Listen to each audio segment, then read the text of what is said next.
Hola a todos los estudiantes del libro Durante. Hoy vamos a estar resumiendo el documento 195 que se titula Después del Pentecostés. Pero este documento es muy largo y no me es posible resumirlo en un solo video. Así que voy a resumirlo en dos partes. Esta será la parte número 1, que consta de la sección 1 a la 5. Después la parte número 2 de la 6 a la 10. Comenzamos. Pedro fue el verdadero fundador de la iglesia cristiana. Pablo llevó el mensaje cristiano a los gentiles y los creyentes griegos lo llevaron a todo el imperio romano. Los hebreos, encadenados por la tradición y dominados por los sacerdotes, se negaron como pueblo a aceptar ambos evangelios, el evangelio de Jesús y el evangelio sobre Jesús. Pero el resto del imperio romano se mantuvo receptivo a las enseñanzas cristianas en evolución. Ya estaban cansados de guerras y de todas las religiones y filosofías. Los pueblos del mundo occidental, que eran beneficiarios de la cultura griega, tenían una tradición venerada de un magnífico pasado. Podían contemplar la heredad de los grandes logros en filosofía, arte, literatura y progreso político, pero no tenían ninguna religión que satisfaciera el alma. Y estos anhelos espirituales permanecían insatisfechos. Y con las enseñanzas nuevas de Jesús, un orden de vida se presentó así a los corazones hambrientos de estos pueblos occidentales. Y hubo un conflicto inmediato entre las enseñanzas originales de Jesús y la nueva versión cristianizada del mensaje. Tal conflicto debe resolverse con una victoria sobre lo antiguo o sobre lo nuevo, o en un cierto grado de transigencia. Esta lucha terminó en una transigencia. El cristianismo presumió abarcar demasiado para ser asimilado con una o dos generaciones.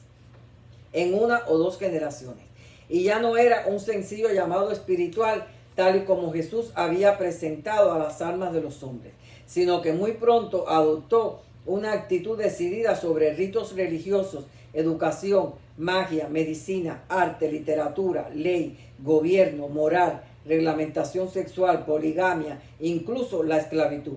Y así el cristianismo no entró solamente como una nueva religión, sino como un nuevo orden de sociedad humana. Y siendo tal pretensión como era el cristianismo, esto precipitó rápidamente el conflicto sociomoral de los siglos. Los ideales de Jesús, tal como fueron reinterpretados por la filosofía griega y socializados en el cristianismo, desafiaron las tradiciones de la raza humana, contenidas en la ética, moral y religiones de la civilización occidental. Como un mensaje de origen judío que había fracasado en la tierra de su nacimiento, pudo captar tan rápida y eficazmente las mejores mentes del imperio romano. Este triunfo del cristianismo se debe a, número 1, la organización. Pablo fue un gran organizador y sus sucesores siguieron sus pasos. Número 2, el cristianismo estaba profundamente helenizado. Comprendía lo mejor de la filosofía griega y la crema de la teología hebrea. Número 3, contenía un nuevo y gran ideal, el eco de la vida autootorgadora de Jesús y el reflejo de su mensaje de salvación para toda la humanidad. Número 4, los líderes cristianos estuvieron dispuestos a hacer concesiones al mitraísmo. Número 5, y de la misma manera las subsiguientes generaciones de líderes religiosos estuvieron de acuerdo en hacer concesiones con el paganismo hasta granjearse al emperador romano Constantino para la nueva religión. Estas concesiones salieron mejor que la anterior con los mitraicos, aunque estas concesiones fueron sabias decisiones en el esfuerzo de salvar y fomentar sus ideas cristianas. No nos equivoquemos. Los verdaderos ideales del Maestro aún están latentes y con el tiempo se afirmarán en su pleno poder. Con estas concesiones el viejo orden ganó victorias menores, pero los cristianos ganaron ascendencia en cuanto a, número 1, brotó una nueva y considerable más elevada moral humana. Número 2, se impartió un concepto de Dios nuevo más ampliado. Número 3, la esperanza de la inmortalidad se volvió parte de la religión. Número 4, Jesús de Nazaret fue entregado al alma hambrienta de los hombres. Muchas de las grandes verdades enseñadas por Jesús se perdieron en estas transigencias, pero aún yacen adormecidas en el cristianismo paganizado, que a su vez fue la versión paulina de la vida y enseñanza del Hijo del Hombre.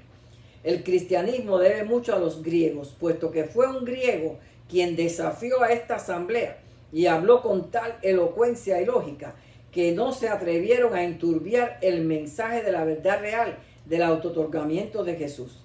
De no ser por este griego, la verdad original, el cristianismo, la hubiera puesto en peligro y quizás hubiera sido olvidada. Sección número 1. La influencia de los griegos. Los griegos estaban espiritualmente hambrientos y buscaban la verdad espiritual. El día que el apóstol se puso de pie ante el concilio de Areópago en Atenas, el apóstol Pablo se puso de pie en el concilio de Areópago en Atenas y habló del Dios desconocido. Ellos encontraron una similitud entre la filosofía griega y las enseñanzas de Jesús. Los griegos enseñaban ese liberalismo intelectual que conducía hacia una libertad política. Jesús enseñaba ese liberalismo espiritual que conducía hacia una libertad religiosa. Y estas dos ideas constituyeron un nuevo y poderoso código para la libertad humana y presagiaron la libertad social, política y espiritual del hombre. Y nació y triunfó el cristianismo debido a dos factores.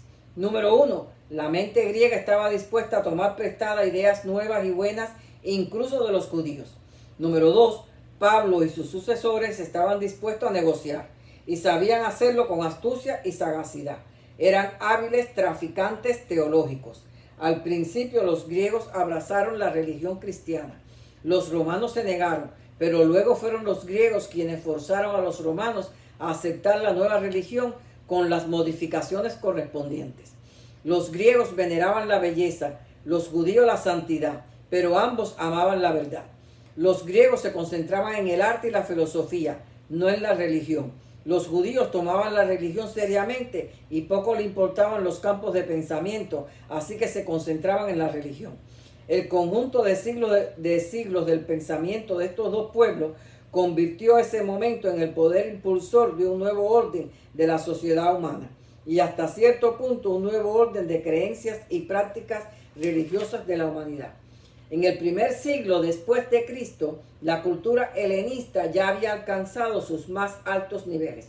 El conocimiento avanzaba, pero el genio estaba declinando. Fue en este mismo momento en que los ideales de Jesús, que estaban parcialmente contenidos en el cristianismo, se integraron al salvamento de la cultura y el conocimiento griego. Alejandro había atacado al oriente con el don cultural de la civilización griega. Pablo atacaba al occidente con la versión cristiana del Evangelio de Jesús. Y donde quiera que prevalecía la cultura griega en occidente, allí echó raíces el cristianismo helenizado. La versión oriental del mensaje de Jesús continuó con una actitud poco transigente como la de Abnet. No progresó jamás como lo hizo la versión helenizada, sino que la versión original de Jesús a través de Abnet y sus hombres se malogró dentro del movimiento islámico. Sección número 2. La influencia romana. Los romanos se adueñaron de la cultura griega y crearon un gobierno representativo que a la larga favoreció al cristianismo. Muchas de las persecuciones de los cristianos se debieron al uso desafortunado de la palabra reino en las predicaciones. Los romanos toleraban todas las religiones, pero eran sensibles a la rivalidad política, siendo para ellos la política más importante que el arte y la religión. La ley oriental era rígida y arbitraria. La ley griega era fluida y artística. La ley romana tenía dignidad y fomentaba respeto. La educación romana producía una lealtad inusitada y sólida. Los romanos eran un gran pueblo y podían gobernar el occidente porque sabían gobernarse a sí mismos. Tal incomparable honestidad, devoción y firme autocontrol constituía el terreno ideal para recibir y hacer crecer la semilla del cristianismo. Los romanos tan solo lucharon contra la iglesia cuando tuvieron miedo de que ésta competiría con el Estado. El cristianismo se volvió la cultura moral de Roma, pero no en realidad su religión, en el sentido de una experiencia individual de crecimiento espiritual. Los estoicos, con su fuerte llamado a la naturaleza y la conciencia, habían hecho que Roma estuviera preparada para recibir a Cristo, por lo menos en un sentido intelectual. Un pueblo que pudo producir a Cicerón y a Virgilio estaba preparado para el cristianismo helenizado de Pablo. Y así estos griegos romanizados, judíos y cristianos, coordinaron sus ideas para adaptar las prácticas religiosas a la corriente de vida existente. Y estos movimientos se dedicaron a traducir escrituras hebreas al griego. Y luego más tarde fue que apareció en griego el Nuevo Testamento. Una sucesión de victorias de la cultura griega y de la política romana se habían consolidado en un solo imperio con una sola lengua y una sola cultura. Y habían preparado el occidente para un solo Dios, el Dios que proveyó el cristianismo. Sección número 3. Bajo el imperio romano. Los cristianos se encontraron con un solo Dios, pero sin imperio. Los romanos se encontraron sin Dios, pero con un imperio. Los cristianos aceptaron el imperio y el imperio aceptó el cristianismo. Y así los romanos aportaron unidad de gobierno político, los griegos unidad de cultura y conocimiento, y el cristianismo unidad de pensamiento y práctica religiosa. Fue posible que diversas razas y naciones aceptaran una sola religión. Lo que dio mayor poder al cristianismo fue la forma en que los primeros creyentes del primer siglo vivieron una vida de servicio y aún la forma en que murieron por su fe. La enseñanza del amor de Jesús por los niños puso fin a la práctica de matar a los niños no deseados. El segundo siglo después de Cristo fue el mejor período en toda la historia mundial para que progresara una buena religión en el mundo occidental. El ímpetu espiritual del cristianismo llegó a Roma muy tarde, cuando la corrupción imperial, política y social ya iba agudizándose. En Alejandría las condiciones no eran tan malas. Las escuelas mantenían las enseñanzas de Jesús. Aunque algunos de los ideales de Jesús fueron sacrificados en la construcción del cristianismo, es justo registrar que a fines del segundo siglo, prácticamente todas las grandes mentes del mundo greco-romano ya se habían vuelto cristianas. El triunfo estaba a punto de llegar a su culminación. El imperio romano sobrevivió lo suficiente para asegurar la sobrevivencia del cristianismo. Sección número 4. La edad de las tinieblas en Europa, la Edad Media. La Iglesia, siendo adjunta a la sociedad y aliada de la política, estaba destinada a compartir la decadencia intelectual y espiritual de la así llamada Edad de las Tinieblas. En un sentido espiritual, la Iglesia estaba hibernando. Y al lado de esta, la religión durmiente. Se deslizó una corriente continua de misticismo y una fantástica experiencia espiritual que lindaba con la irrealidad y era filosóficamente semejante al panteísmo, que la naturaleza y Dios son lo mismo. Durante estos siglos oscuros y desesperantes, la religión se volvió virtualmente de segunda mano. El individuo se perdió completamente dentro de la autoridad, la tradición y la dictadura sobrecogedora de la Iglesia. Pero el cristianismo, aunque estuvo impotente para impedir esta edad, estaba suficientemente socializado para sobrevivir este periodo de tiniebla moral y estancamiento espiritual. Y todavía estaba funcionando en el mundo cuando hizo su aparición el Renacimiento. Y en este despertar surgió numerosas sectas de enseñanzas cristianas. Muchos de estos grupos cristianos aún perduran. La religión de Jesús se convirtió en la religión sobre Jesús.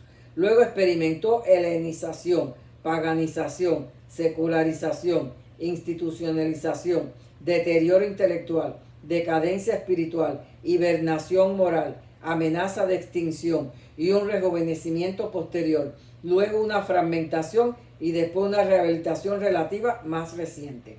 La religión se enfrenta ahora al desafío de una nueva era de mente científica y tendientes materialistas. Pero en esta gigantesca lucha entre lo secular y lo espiritual, la religión de Jesús finalmente triunfará. Sección número 5. El problema moderno. El nuevo siglo trae nuevos problemas para que resuelvan el cristianismo y todas las religiones. Cuanto más elevada se torna una civilización, más es necesario el deber de buscar primero las realidades del cielo. En todos los esfuerzos del hombre por estabilizar la sociedad y facilitar la solución de sus problemas materiales. La verdad se vuelve muchas veces confusa y aún engañosa, cuando se le fragmenta o se segrega o se aísla o se analiza demasiado. Pero la verdad viva enseña el camino recto al buscador de la verdad solo cuando es abrazada en su totalidad y como una realidad espiritual viva. nunca como un hecho de la ciencia material ni como una inspiración del arte interpuesto. La religión es la revelación al hombre de su destino divino y eterno, y es una experiencia puramente personal y espiritual, y debe ser por siempre distinta a todas las formas elevadas del pensamiento del hombre, tales como, número 1, la actitud lógica hacia las cosas de las realidades materiales. Número 2, la apreciación estética de la belleza en contraste con la fealdad. Número 3, el sentido de la moral humana de cada hombre no es en sí y por sí mismo religioso. La religión funciona para encontrar aquellos valores que estimulan la fe, la confianza y la certeza. La religión culmina en la adoración. Es cuando el alma descubre los valores supremos que contrastan con los valores descubiertos en la mente. Tal visión sobrehumana solo se puede obtener mediante una genuina experiencia religiosa personal, el nuevo nacimiento. Tampoco debemos zambullirnos en la aventura de buscar todas estas cosas. Más bien, si las deseamos, seamos también pacientes, controlando las energías y frenando las pasiones, y tranquilizarnos mientras aguardamos el despliegue majestuoso de una carrera sin fin de aventura progresiva y descubrimiento emocionante, para evitar el fanatismo. Y cuando busquemos, mientras al mismo tiempo llevemos una vida altruista, no perdamos de vista el destino eterno del hombre. Jesús ama a los pequeños de espíritu, tanto como a los adultos espirituales. Dios desea que toda personalidad humana regrese a Él. Buscar siempre el bien, mirar siempre la parte bondadosa. Habiendo tanta verdad buena que publicar y proclamar, ¿por qué ocuparnos tanto del mal y criticarlo? ¿Por qué temer tanto? La belleza de los valores espirituales de la verdad es más placentera e inspiradora que el fenómeno del mal. ¿Por qué juzgar tanto el mal? Mejor regocijémonos del bien. Encontramos a Dios mediante la guía de la visión espiritual, pero nos acercamos a esta visión del alma mediante el amor por la belleza, la búsqueda de la verdad, la lealtad, el deber y la adoración de la bondad divina. Pero de todos estos valores, el amor es la guía auténtica. Y hasta aquí voy a terminar esta parte. La parte número 2 comienza en la sección número 6, lo haré en otro video. La sección número 6 comienza con el materialismo y todo lo científico y tecnológico. Hasta pronto.